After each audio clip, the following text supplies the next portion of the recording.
আমার বান্দা যখনই আমাকে ডাকে আমি তার প্রত্যেকটা ডাকে সাড়া দিয়ে থাকি।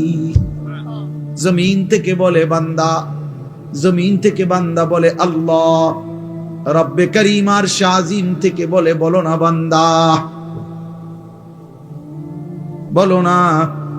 বান্দা বারবার বলে, জিকির করে, তাসবিহ পড়ে, কখনো বলে সুবহানাল্লাহ, কখনো বলে আলহামদুলিল্লাহ, কখনো বলে আল্লাহু আকবার, কখনো বলে লা ইলাহা ইল্লাল্লাহ। এভাবে আল্লাহকে ডাকতে থাকে, ডাকতে থাকে। আল্লাহ আল্লাহ আল্লাহ আল্লাহ আল্লাহ আল্লাহ। প্রতিবারই বলে বলো না বান্দা, বলো না লাব্বাইক আবদি, বান্দা আমি তো আছি, বলো না কি চাচ্ছ, কি চাচ্ছ, বলো না। কিন্তু বান্দা কিছুই বলে না, শুধু আল্লাহকে ডাকে, আল্লাহকে ডাকে, আল্লাহকে ডাকে। হাদিসের মধ্যে আছে একটা পর্যায়ে আল্লাহ নিজেই তখন বলতে থাকে, আমি বুঝছি বান্দা তুমি আমারে ডাইকা মজা পাইছো, ঠিক আছে বান্দা তুই আমারে ডাকতে থাক, আমি আল্লাহ নিজেই তোকে দিতে থাকি। আমি জানি বান্দা তোর ছেলেটা অসুস্থ, মেয়েটা অসুবিধায় আছে, একটা ছেলে বিদেশে ঝামেলায় আছে, বউটার শরীর ভালো না, তোর নিজেরও শরীর ভালো না, তোর কোথায় কি অসুবিধা আমি তো জানি সব, তুই আমারে শুধু ডাকতে থাক, আমি তোর প্রয়োজন পূরণ করতে থাকি। মান শাগালাহু যিকরি আন মাসআলাতি আতাইতুহু আফদালা মিম্মা উতিয়া সাইলিন। হাদিসে কুদসিতে আছে, আল্লাহ বলে আমার যে বান্দা আমার জিকির করতে করতে আমার কাছে চাইতে সময় পায় নাই, আমি তারে সবাই চাইয়া যে টুক নিছে তার চাইতে বেশি দিয়ে দেব। আসা আল্লাহ আকুনা বিদুআই রাব্বি। এইজন্য ছোট্টবেলা থেকে ইব্রাহিম আলাইহিস সালাম পরীক্ষা দিয়েছে। নমরুদের আগুনের কুণ্ডুলিতে যখন পড়ে, তখন ইব্রাহিম আলাইহিস সালাম অগ্নিকুণ্ডে পড়ার সময় জিব্রাইল, মিকাইল, ইসরাফিল, আজরাইল এরকম চারজন ফেরেশতা ওনারা আয়েশা ইব্রাহিম আলাইহিস সালামকে সাহায্য করতে চাইছে। তাফসীরে আছে যে ফেরেশতারা বলছে আপনি আমাদের কাছে সাহায্য চাইলে আমরা আপনাকে আগুনের এই কুণ্ডুলি থেকে বাঁচিয়ে দেব। ফেরেশতারা তাফসীরে আছে ইব্রাহিম আলাইহিস সালাম তখনও বলছেন না না, জানো না, সরো তোমরা, আমি যার জন্য আগুনে পড়তে যাচ্ছি তিনি আমাকে দেখছেন, হাসবি আল্লাহ, আমার আল্লাহই যথেষ্ট। এই আল্লাহ এগুলো পরীক্ষা করছে বারবার, কলিজার ভিতরে 24 ঘন্টা আমি নাকি গায়রুল্লাহ নাকি অন্য কেউ। এইভাবে পরীক্ষা করে করে 84 বছর বয়সে আল্লাহ তাকে একটা ছেলে দিছেন, ইসমাইল। বলছে ছেলে দিলাম, কোলে নিতে পারবে না, চুমা দিতে পারবা না, এমনি সাইয়া থাকবা। ও ঠিক আছে, আমি আপনাকে ভালোবাসি। এরপরে কয়দিন পরে আল্লাহ বলছে এবার আর সাইতাও ফাটতারা, দূরে দিয়ে আসো, চোখের আড়াল যাও, বাচ্চারে, বাচ্চার মারে হাজেরাকে দিয়ে আসো। তো আল্লাহর ঘরের কাছে, কাবার কাছে, মরুভূমিতে, খাদ্য পানি জনমানবহীন, ঘাস লতা পাতা বিহীন জায়গাতে একাকি রেখে আসছে। কয়দিন পরে আল্লাহ বলছে ইব্রাহিম, প্রথমে তো দেখতে দিছি, ছুঁইতে দেই নাই, এরপরে আড়ালে রাখছি, এবার আড়ালেও রাখবো না, এবার জবাই করে দাও। ইব্রাহিম আলাইহিস সালাম বলেন, মাওলা আপনি জানেন না আমি আপনাকেই ভালোবাসি, বারবার পরীক্ষা নিলেও আমি ইব্রাহিম, আমি হারতে চাই না মাওলা, আমি জিতবই, আমি জবাই করবই। তো ঠিক এই গর্দানে ছুরি রাখছে। তো ইব্রাহিম আলাইহিস সালাম কি তামসা করে জবাই করতেছিল না বাস্তবিকই? উনি বাস্তবিকই চাইছে, উনি ঠিক মতোই জবাই করতে চাইছে। আল্লাহ তাআলা জবাই হইতে দেন নাই। কিন্তু আমার বলার উদ্দেশ্য হলো এই সমস্ত পরীক্ষার বিনিময়ে আল্লাহ তাআলার কাছে বারবার বারবার সর্বপ্রথম খতনা, যে পুরুষের যে খতনা করায় বাচ্চার, এই খতনা, এই হুকুম আল্লাহ প্রথম ইব্রাহিম আলাইহিস সালামকে দিয়েছেন। এইভাবে ইব্রাহিম আলাইহিস সালাম তার জীবনের এই সমস্ত পরীক্ষার বিনিময়ে যখন উত্তীর্ণ হয়েছেন, এইভাবে এই যে কইলাম উনি সর্বপ্রথম আল্লাহ তাআলা খতনার হুকুম ওনাকে দিয়েছেন। উনি বয়সকালে নিজের খতনা নিজে করাইছেন। প্রথম দাড়ি চুল এই পৃথিবীতে প্রথম ব্যক্তি যার দাড়ি চুল সাদা হইছে বুড়ার কারণে, বয়সের কারণে, ইব্রাহিম আলাইহিস সালাম। আউয়ালু মান শাবা, মানে উনার আগে আদম আলাইহিস সালামের পরে কারো চুল দাড়ি সাদা হতো না, বুড়ো হইল সর্বপ্রথম আল্লাহ তাআলা উনার চুল দাড়ি সাদা বানাইছেন। কওমের লোকেরা বহু মন্দ কিছু কইছে যে ধর্মান্তরিত হওয়ার কারণে, বাপদাদার ধর্ম ছেড়ে দেওয়ার কারণে চেহারা পাল্টায় গেছে। কিন্তু ইব্রাহিম আলাইহিস সালাম আল্লাহ তাআলার মহব্বতকে প্রাধান্য দিয়ে কারো কোনো নিন্দায় তিনি সামান্যতম প্রভাবিত হন নাই। এইভাবে বারবার পরীক্ষা দিয়ে ইব্রাহিম আলাইহিস সালাম যখন উত্তীর্ণ হইছেন, সেই উত্তীর্ণ হওয়ার পরে আল্লাহ তাআলা তাকে এবার বলছি, ইব্রাহিম আমি তো তোমার কিছু একটা পুরস্কার দিতে চাই, চলো ইব্রাহিম, পুরস্কার স্বরূপ আমার ঘর, কায়নাতের সর্বশ্রেষ্ঠ ঘর, আমি আল্লাহ তাআলার ঘর কাবা তোমার হাত দিয়ে বানাইতেছি, যাও তুমি আমার ঘর বানাও। আমার এই ঘর আমি আদম আলাইহিস সালামের জামানায় ফেরেশতাদের মাধ্যমে বানাইছিলাম, নূহ আলাইহিস সালামের জামানায় আমি ঘরের উপরের প্রাচীর দেওয়াল তুফানের সময় আমি উঠাই নিয়েছিলাম। অনেক দিন হয়েছে আমার ঘরের ভিত্তি আছে নিচে, কিন্তু উপরের আর বানাই নাই, এবার তোমারই দিয়ে বানাই, তো তুমি আমার ঘর বানাও। ওয়াইদ বাওয়ানা লিইব্রাহিমা মাকানাল বাইত, আল্লাহ বলেন আমি নিজে ইব্রাহিমকে তার জন্য আমার ঘর জায়গা সম্পূর্ণ নির্ধারণ করে দিলাম। এরপরে সংক্ষেপ কথা হলো, ইব্রাহিম আলাইহিস সালাম ওনার ছেলে ইসমাঈলকে নিয়ে আল্লাহর ঘর নির্মাণ করছেন।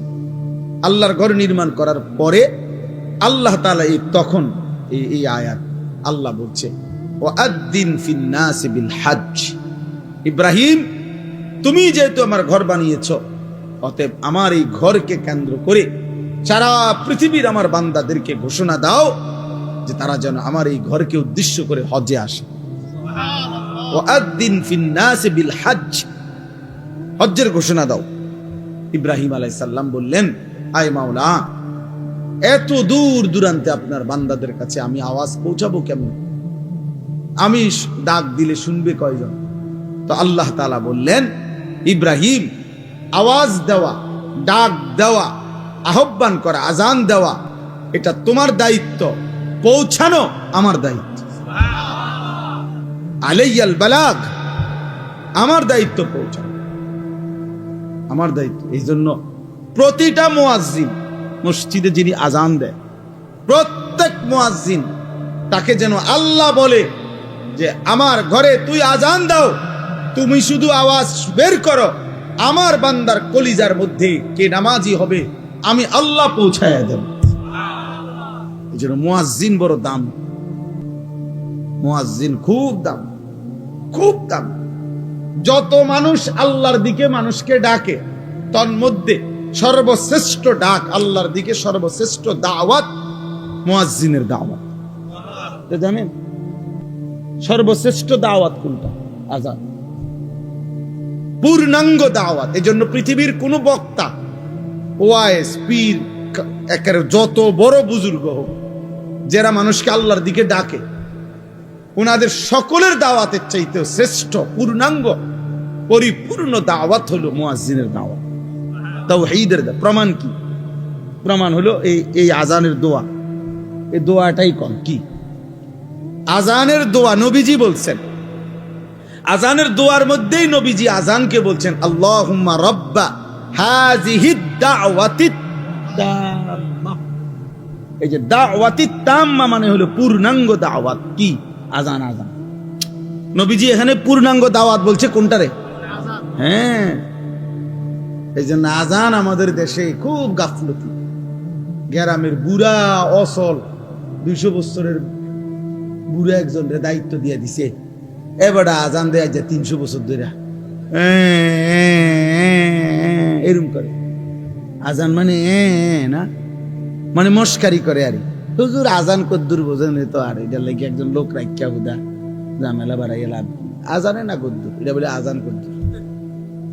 এটার লেগে একজন লোক রাখিয়া টাকা 3000 নষ্ট করার চাইতে বন খাউন, 3000 টের বন খাইলে কতগুলো বন পাওয়া যাবে। বুঝেন না কথা?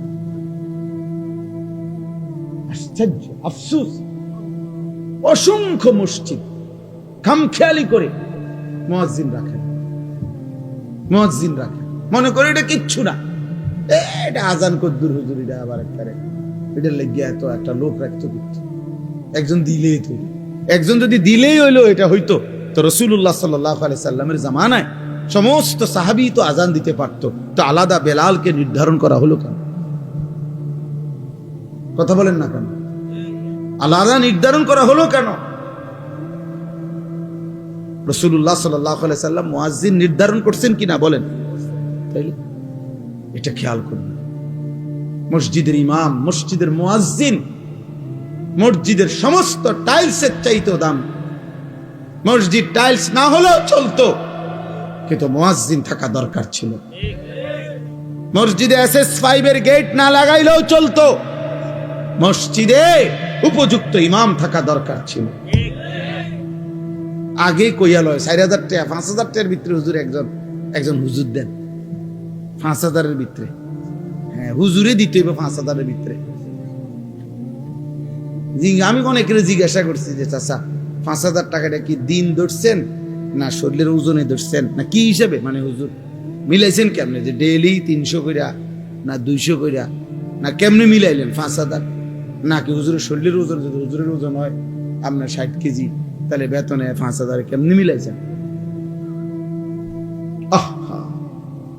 আফসোস, হায় মুসলমান, যদি আখিরাতের কদর বুঝতো, যদি নামাজের প্রয়োজন বুঝতো, যদি প্রয়োজনীয় মাসাইল শিখা, ওযু, নামাজ, গোসল, হালাল হারাম, বাজার ব্যবসা, বিবাহ শাদী, লেনদেনে, যাকাত, সাদাকা, ইসলামের বিধান যদি পূর্ণ মানার প্রয়োজন বোধ করত, তো খোদার কসম এই সমাজের ইমাম আর মুয়াজ্জিনই হতো সবচেয়ে বেশি পয়সার বেতনধারী। মূলত আমরা মনে করছি আমাদের এগুলা কোনো দরকার নাই, নামাজ কদ্দুর পড়াইব, হ্যাঁ 5000। আবার আলগা আছে হুজুর, আলগা আছে, মানে আলগা জিন, হুজুরের লগে কি আছে, জিন ভূত আলগা আছে। আপনার বেতন কম হইলে কি হুজুর আলগা, মাশাআল্লাহ ভালো, আলগা কিতা, আলগা জিন না আলগা, আমরা দেশে তো আলগা আছে কয় ভূতের, জিনে ধরলে কয় তার লগে আলগা আছে, বলে না এটা আলগা আছে কয়, হেঁটে রে যারে জিনে ধরে তারে না কয় আলগা আছে। আফসুসের ব্যাপার, আলগা আছে বলে। আস্তাগফিরুল্লাহ, না মুয়াজ্জিনকে কদর করবে, বলেন ইনশাআল্লাহ। প্রত্যেকে নিজ নিজ জায়গায় ফিকির করে, মসজিদের ক্ষেত্রে মনে রাখেন এটা ইমাম মুয়াজ্জিনের অনেক প্রয়োজনীয়তা। উপযুক্ত ইমাম, উপযুক্ত মুয়াজ্জিন দরকার এটা। আমরা এটার প্রতি গুরুত্ব দিই, মানে লাইটিং করে, মসজিদের ডেকোরেশন করে অনেক সুন্দর করছে, ভালো, এটা করছেন, আমি গুনাহ করছেন আমি এটা বলি না, কিন্তু ইমাম মুয়াজ্জিনের ব্যাপারে এই খামখেয়ালি কেন এই খামখেয়াল? আল্লাহ আমাদেরকে মাফ করে দেন।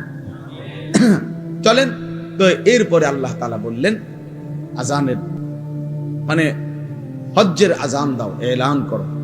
ইব্রাহিম আলাইহিস সালাম কে আল্লাহ বললেন ইয়াতুকা রিজালান ওয়া আলা কুল্লি দামিরিন ইয়াতিনা মিন কুল্লি ফাজ্জিন আমিক। ইব্রাহিম মনে রেখো, তোমার আজকের আজান আমি আল্লাহ তাআলা কিয়ামত পর্যন্ত পৌঁছিয়ে দেব, আর কিয়ামত পর্যন্ত আমার এই ঘরকে কেন্দ্র করে কাছের যারা তারা পায়ে হেঁটে, আর পৃথিবীর দূর দূরান্ত থেকে, প্রতিটা গলি প্রান্ত থেকে, পৃথিবীর শেষ প্রান্ত থেকেও আমার বান্দা তার বাহনে চড়ে আমার এই ঘরের উদ্দেশ্যে আসবে। ইন্তজাম আমি করব, তুমি শুধু আজান দিয়ে দাও। আজকে আলহামদুলিল্লাহ সারা পৃথিবী ব্যাপী, আজও সারা পৃথিবীর ইমানদার, পৃথিবীর শেষ প্রান্তের মুমিনের কলিজার ভিতরেও আল্লাহর ঘর জিয়ারতের আকাঙ্ক্ষা আছে। যে দিলে আল্লাহর ঘর জিয়ারতের আকাঙ্ক্ষা নাই, এই হজ্জের মাস দেখে এটা বললাম, যেই কলিজার মধ্যে আল্লাহর ঘর জিয়ারতের আগ্রহ জাগে না, কাবার ওই কালো গিলাফ যে দেখে নাই। আমি সব সময় বলি বাবা, ছেলেরা তোমাদেরকেও শোনো ভাইয়া, কালো ওই গিলাফ, কাবার ওই কালো ঘর, কালো গিলাফ, আল্লাহর ঘরের সৌন্দর্য যে দেখে নাই, যে চোখ, মদিনার রওজা সবুজ গম্বুজ যে চোখ দেখে নাই, আমি সব সময় বলি ওই চোখ কিছুই দেখে না। আরে বেটা তুই কিছুই দেখোস নাই, কালো গিলাফের সৌন্দর্যই দেখলা না, সবুজ গম্বুজের সৌন্দর্যই দেখলা না, মদিনার রওজায় দাঁড়াইবার আগ্রহই জাগলো না। তোমার তো দিলে নাই বেটা, তোমার তো কোনো কলজাই নাই বেটা। এজন্য প্রত্যেকের কলিজার ভিতরে এটা জাগা উচিত। আফসোসের ব্যাপার, 3টা ছেলে বিদেশ পাঠাইছে, 3 লাখ টাকার ব্যবস্থা হয়েছে, বাড়িতে একখান বিল্ডিং করছে, বিল্ডিং বাবদ 20 লাখ টাকা খরচ হয়েছে, রাস্তার লগে জমি কিনছে, জমিগুলোর টাকা সব ব্যবস্থা হয়েছে, সব কিছু ব্যবস্থা হয়েছে। কিন্তু বুড়া এমন ডাকাত, 60 বছর বয়সও জিগাইলে হজ করতেন না, না এদিকে আর আমগো কাম নেই, সংসার করতে করতে তো জীবন শেষ, সংসার করতে করতে জীবন শেষ, বুঝলেন না? এখানের 6 লাখ টাকা আর কোনোদিন ব্যবস্থা হয় না, কিন্তু 8 দিনের ভিতরে ভিসা নইলে ক্যান্সেল হয়ে যাবে 12 লাখ টাকা। আল্লাহু আকবার, বুড়ার শৈলী আলগা বর করে, ঠিকই 12 লাখ টাকা উনি 2 দিন আগেই কি করে ফেলে, হ্যাঁ, অত সহজের টাকা হয় না। আল্লাহর ঘর জিয়ারতের স্বপ্ন জাগে না, আল্লাহর ঘর জিয়ারত। রাসূলুল্লাহ সাল্লাল্লাহু আলাইহি ওয়াসাল্লাম বলেন, পরিষ্কার হাদিস, যার উপরে হজ ফরজ হলো অথচ হজ না করে মরে গেল, কসম আল্লাহ, নবীজি বলে আমি জানি না এটা হয় ইহুদি মরলো নয় খ্রিস্টান মরলো, মুসলমান মরলো না।